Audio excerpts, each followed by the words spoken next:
Vous vous rappelez dans WandaVision quand on criait Mephisto tout le temps? Alors là, imaginez le bordel quand on va crier au Skrull tout le temps, et imaginez quand on va découvrir que le facteur était en fait Mephisto, qui était en fait un Skrull. Ça n'a aucun sens. Bonjour à toutes et à tous, on m'appelle Steven, et l'adaptation d'un des plus gros événements des comics Marvel arrive sur Disney+, un jour. Parce que oui, de la même manière que l'on n'arrive pas à avoir confiance envers chaque personnage de ce comics, sous peine de découvrir que c'est un extraterrestre métamorphe envahisseur de planètes, nous n'avons toujours pas confiance en cette date. Toujours officiellement prévu en 2022, pourtant sur Disney+, il y a déjà des rumeurs qui parlent d'une sortie en 2023, le tournage en plus de ça est toujours en cours. Nous avons d'ailleurs eu droit à quelques images piquées de la production avec des premiers aperçus sur plusieurs personnages que l'on va décortiquer ici et maintenant. Qui sera donc le Skrull de cette série qui va nous faire bondir de notre chaise en apprenant que l'on suit un personnage depuis des années en ne sachant pas qu'il n'est pas qui il prétend être? Qui sera donc le werewolf loup-garou? Donnez-moi votre avis en commentaire et nous c'est parti, on se charge de donner notre avis là-dessus.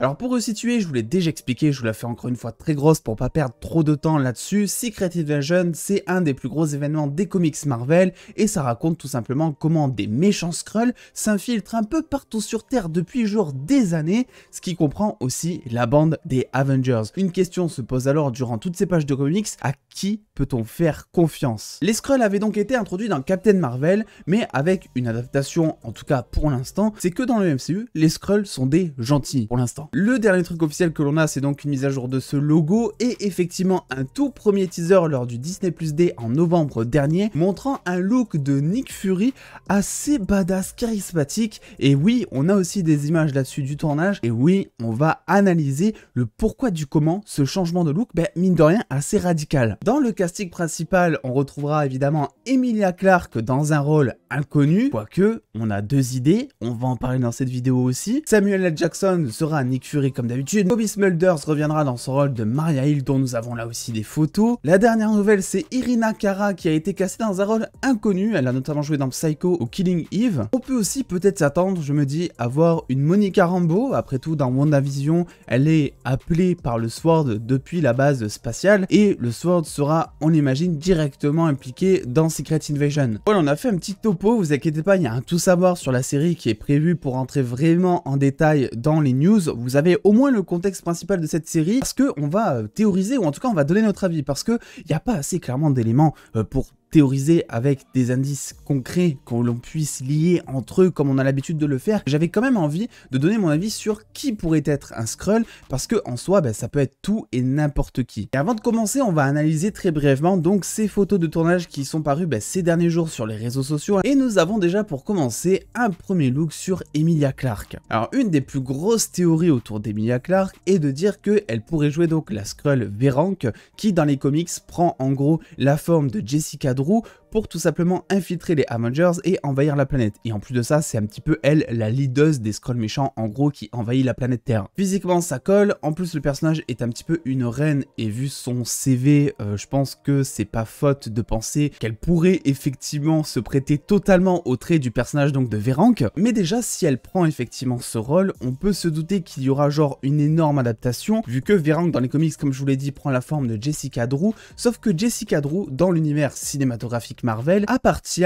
à Sony au niveau des droits, vu qu'elle fait partie en gros de l'univers Spider-Man. Donc du coup oui, ça m'étonnerait que Jessica Drew soit présente dans une série produite entièrement par Marvel Studios. Donc déjà si elle a Reine Verank, c'est sûr et certain selon moi que elle prendra tout simplement une autre apparence d'un autre personnage, peut-être quelqu'un de pas connu, peut-être pas même pas un héros, qui sait. Même si bon, ça aurait pas trop de signification, c'est mieux quand on sait que elle est vraiment, on va dire, infiltrée au sein des Avengers. Sauf que donc au vu de cette photo, on a peut-être une première confirmation que donc Emilia Clarke ne jouerait pas, en tout cas, une héros infiltrée donc des Avengers. Alors on le sait, dans tous les cas, faut pas se fier à ça parce que clairement c'est un personnage inconnu. On peut aussi mettre l'hypothèse que effectivement c'est un Skrull qui change de forme et que elle peut très bien être chez les Avengers, j'en sais rien, sous les traits peut-être de Yelena, soyons fous. Et quand elle rentre chez elle après le boulot, du coup elle se remet dans sa forme humaine de base, même si c'est pas vraiment sa forme totalement de base vu que c'est un Skrull. Et du coup il y a une autre théorie à soulever, c'est que Emilia Clarke pourrait jouer Abigail Brand, donc le commandant en chef du SWORD dans les comics.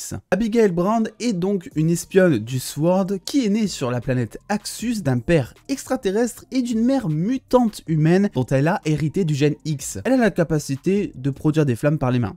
C'est stylé. Alors évidemment, j'ai pas besoin de vous dire à quel point ce personnage est hypant vu que, bah ça y est, on parle de mutants dans ce personnage. En plus de ça, on sait que la série arrive donc bien après Doctor Strange 2, qui pourrait, selon les rumeurs, introduire les mutants dans le MCU. Maintenant que c'est possible vu que Disney a racheté la Fox. Et en plus, Emilia Clarke avait déclaré dans une interview qu'elle aimerait bien rejoindre le MCU sur le long terme. Et quoi de mieux pour ça que d'incarner un nouveau mutant qui n'a jamais été adapté en live action. Parce que bon, c'est mon avis, je sais pas quel est le vote, donnez-le moi. Mais les X-Men, on a l'habitude de voir toujours les mêmes et je pense que l'opportunité ici pour Marvel Studios, bien peut-être que de nous remettre aussi quelques personnages emblématiques, allez 2-3, c'est aussi de nous montrer à quel point les mutants, les X-Men en général, sont évoluer, diversifier justement, qui est un peu tout le principe des X-Men, de toute leur création aussi. Passons du coup à Nick Fury, dont on avait déjà eu un premier aperçu en bonne qualité, une grosse barbe, plus de bandeaux à son œil justement, un air hyper charismatique, et c'est vrai que ça peut soulever des questions. Moi je vais vous donner mon avis par rapport à ce nouveau look, c'est que déjà je pense que Secret Invasion sera une série autour de Nick Fury. Forcément il en sera le personnage principal, il nous a été teasé comme ça, vu que c'est le seul personnage que l'on a vu pour le premier teaser officiel donc de chez Marvel Studios. Et en plus de ça, c'est vrai que Nick Fury, comme Samuel L. Jackson d'ailleurs,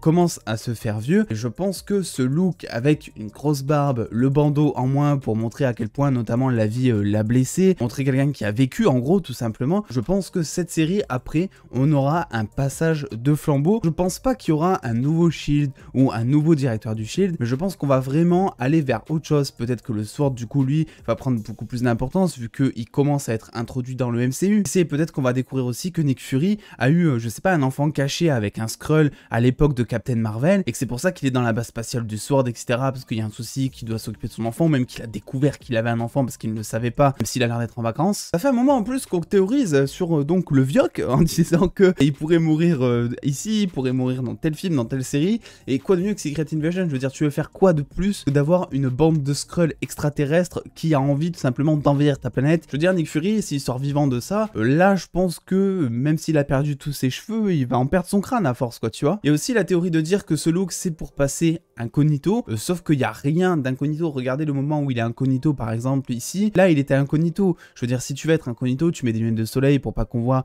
ta différence. Là, tu veux passer inaperçu, tu veux passer dans la masse, et il a un œil qui est totalement pété avec une grosse barbe ici. Donc je ne pense pas que ce soit vraiment pour passer incognito. Je pense que c'est une volonté de Marvel Studios de nous montrer à quel point il a vieilli en fait, et nous dire à quel point il a vécu, ce qui aussi pourrait faire sens si on parle de sa famille et dire qu'il a des enfants dont on n'a pas connaissance, etc. Je sais, ça paraît totalement fou de penser ça maintenant tout de suite, mais on n'avait aucune idée que Hawkeye avait une femme et des enfants non plus, jusqu'à ce que ce soit montré et que ça tombe à plat comme ça. Surtout que on connaît pas plus paranoïaque que Nick Fury, c'est lui qui a tout intérêt depuis le début du MCU à cacher toute sa vie privée. Parce que oui, croyez pas, il a une vie privée, il va aux toilettes comme tout le monde, il aime se manger des McDo aussi le soir de temps en temps. Alors du coup, qui pourrait être un Skrull avec aucune information? Pour l'instant, on n'a vraiment aucune information. Alors déjà, il faut partir du principe que moi je suis convaincu et j'espère que cette série tout simplement nous montrera donc de nouveaux Skrulls, des Skrulls donc qui ne veulent pas se soumettre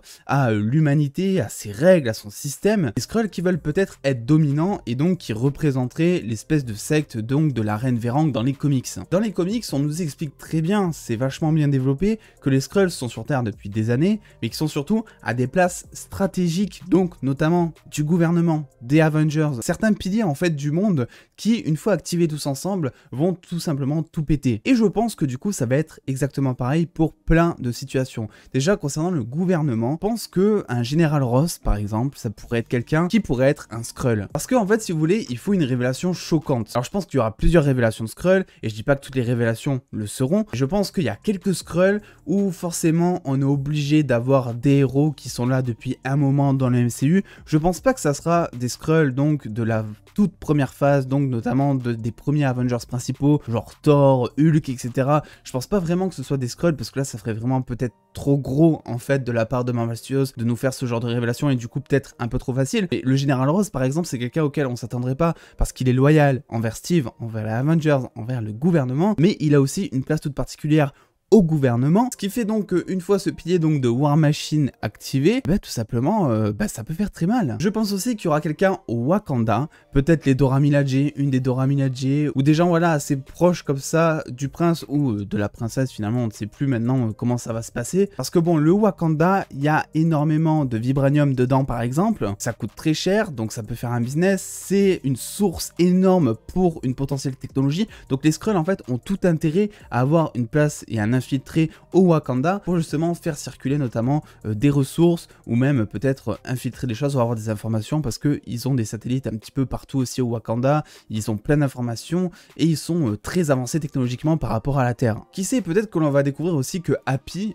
est un Skrull. Après tout, c'est vrai que ça fait un moment qu'on se demande pourquoi il n'est toujours pas mort, étant donné que c'est le seul personnage encore qui reste lié à l'univers d'Iron Man. Ça fait un moment maintenant que le MCU nous dit que on va tourner la page concernant Iron Man, qu'on est en train de passer à autre chose, et pourtant Happy reste là, quand bien même à la fin de No Way Home il reste ici, il reste présent, et Happy a des contacts notamment vers le Shield, il a des contacts avec les Avengers, il a des contacts avec un peu tout le monde. Ça pourrait être en théorie quelqu'un qui pourrait être un Skrull aussi. Et là j'ai une théorie qui va en faire râler beaucoup, enfin c'est même pas une théorie, c'est plus un avis si vous voulez, mais j'aimerais beaucoup que Falcon, donc, enfin Captain America du coup maintenant, j'aimerais beaucoup qu'il soit un Skrull. Un Skrull gentil par contre, parce que en fait, on l'a vu avec Falcon et Winter Soldier, Falcon, il y a tout un message sur la différence qui est apportée, sur l'acceptation de tout le monde, etc.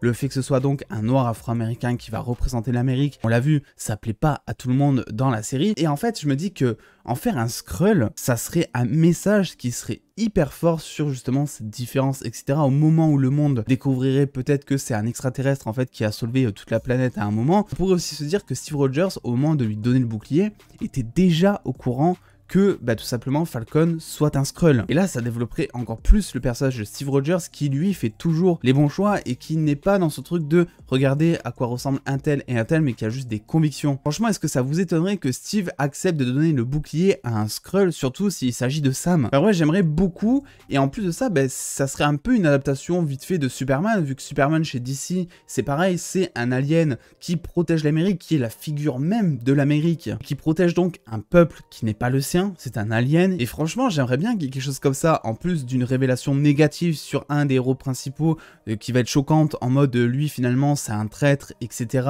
Il fallait pas lui faire confiance dès le début alors que ça fait 10 ans qu'on le regarde au cinéma, etc. J'aimerais bien avoir une ou deux révélations sympas comme ça, où on voit que Falcon pourrait être effectivement un Skrull, surtout que bon, il a fait aussi partie du gouvernement, etc. Donc tu te dis peut-être que la secte l'a envoyé sur Terre pour récupérer des informations comme tous les autres Skrulls, et que au final il a pris goût à l'humanité, il s'est attaché à cette planète, que il a décidé de dévier, en fait, il a décidé de rejoindre aux humains par conviction par exemple. N'hésitez pas vous à me dire qui pourrait être un Skrull selon vous, on manque cruellement d'informations, mais dans le principe, en tout cas, vous avez au moins mon avis. N'hésitez pas à lâcher le petit pouce bleu si cette vidéo vous a plu, et à venir me suivre sur Instagram et Twitter, et en attendant les dos, prenez soin de vous, faites-vous bien kiffer, des bisous les dos.